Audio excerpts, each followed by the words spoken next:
सत्संग और दृढ़ ध्यानाभ्यास। ये क्या चीज है? ये नियम है कि नहीं? नियम का अर्थ होता है मनुष्य को करने योग्य कर्म, है कि नहीं? यही मनुष्य को करना चाहिए। ईश्वर पर भरोसा रखना चाहिए, है कि नहीं? भरोसा है किया जग का, गुरु के आस को तज कर, नहीं विश्वास जब दिल में, तो गुण गाने से क्या होगा। बिन विश्वास भगति नहीं, तेही बिनु द्रवई की राम, राम कृपा बिनु नहीं सपना, जीव लह विश्राम। विश्वास चाहिए। जब तक विश्वास नहीं होगा तब तक भक्ति मार्ग में आगे आप नहीं बढ़ सकते। उसके बाद कहते हैं एक ईश्वर पर अचल विश्वास पूर्ण भरोसा तथा अपने अंतर में, वो परमात्मा कहां प्राप्त होगा? कहीं दूसरे जगह में।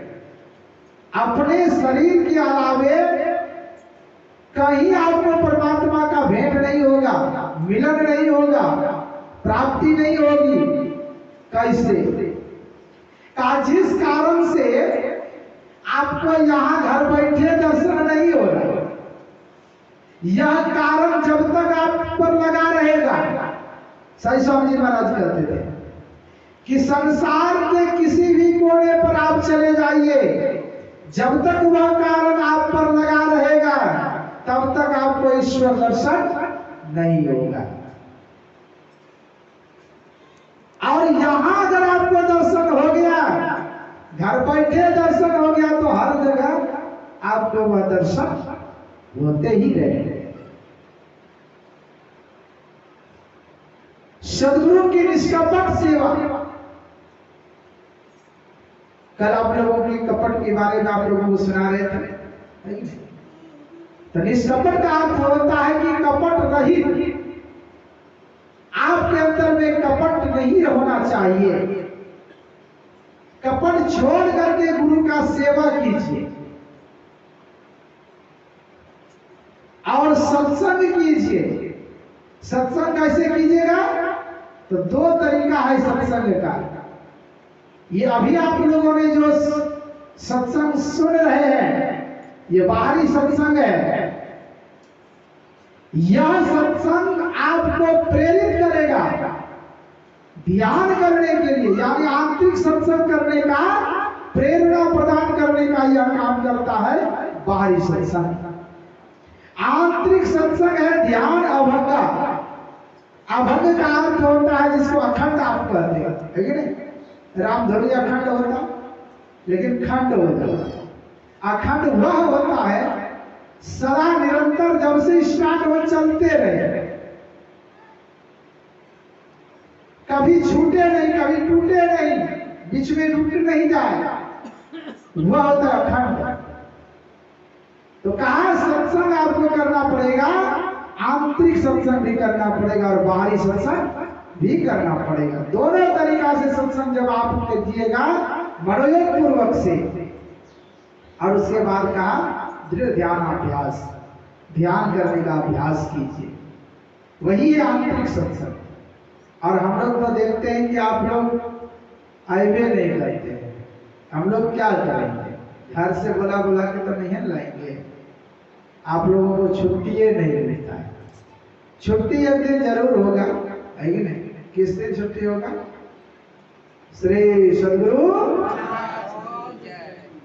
जिस दिन प्राण रुक जाएगा, है कि नहीं? अभी आप लोग सुन रहे थे प्राण स्पंदन की क्रिया, है कि नहीं?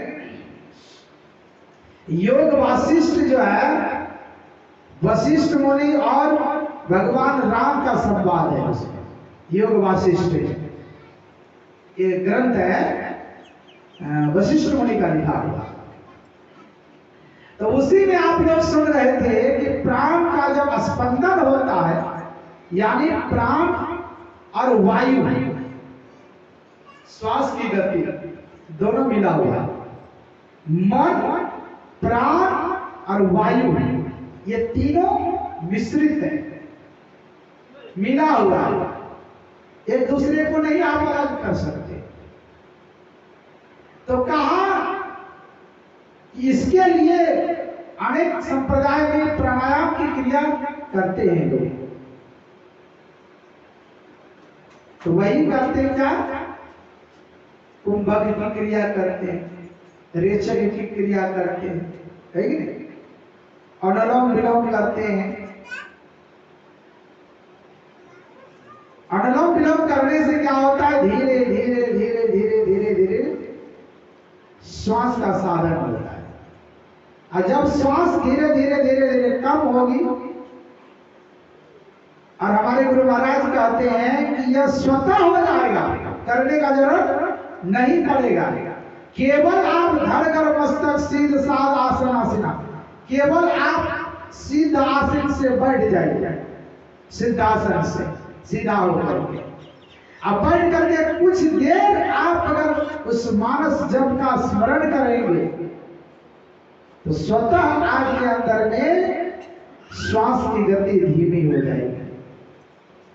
और कुछ दिनों तक अगर इसका अभ्यास आपने कर लिया तो प्राण अवरुद्ध हो जाएगा, प्राण की गति बंद हो जाएगी। एक प्रोफेसर थे लाहौर कॉलेज में, और उस समय की बात है जिस समय पूरा हिंदुस्तान ही था, ये है ना भारत, अखंड भारत, ये पाकिस्तान का जन्म नहीं हुआ था उस समय।